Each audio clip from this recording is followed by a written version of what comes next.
नमस्कार, आप देख रहे हैं DDNRST। AITC के जनरल सेक्रेटरी अभिषेक बनर्जी ने कहा 2 दिन पहले पाकिस्तान के डिफेंस मिनिस्टर ख्वाजा आसिफ ने कहा था कि वे कोलकाता को उड़ा देंगे। प्रधानमंत्री मोदी, यूनियन गृह मंत्री अमित शाह और डिफेंस मिनिस्टर राजनाथ सिंह चुप है। पेश एक रिपोर्ट। आज থেকে 2 দিন আগে পাকিস্তানের প্রতিরক্ষা মন্ত্রী, তার নাম হচ্ছে খ্বাজা আসিফ, সে বলছে কলকাতা উড়িয়ে দেবো। প্রধানমন্ত্রী চুপ, স্বরাষ্ট্রমন্ত্রী চুপ, প্রতিরক্ষা মন্ত্রী চুপ। কাগজে খ্বাজা আসিফের নামটা লিখে রাখছি, যেদিনকে মমতা বন্দ্যোপাধ্যায় আর ইন্ডিয়া অ্যালায়েন্সের সরকার হবে না, বাড়িতে ঢুকে মারবো।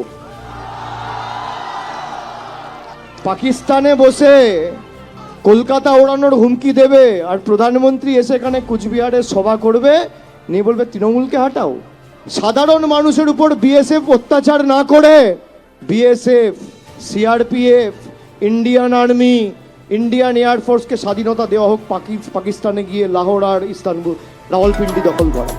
প্রধানমন্ত্রী, স্বরাষ্ট্রমন্ত্রীর মেরুদণ্ড বলে কিছু নেই। এখানে যারা রয়েছে আপনারা আমার সাথে একমত যে আমাদের পাকিস্তানি বলে, আমাদের বাংলাদেশি বলে, আর পাকিস্তান আর বাংলাদেশে বসে লোকেরা ভারতবর্ষে দিল্লি আর কলকাতা ওড়ানোর হুমকি দেয়, আর প্রধানমন্ত্রী বসে বসে আঙ্গুল চষে। এই হচ্ছে বিজেপি, এই আপনার 56 ইঞ্চি ছাতি।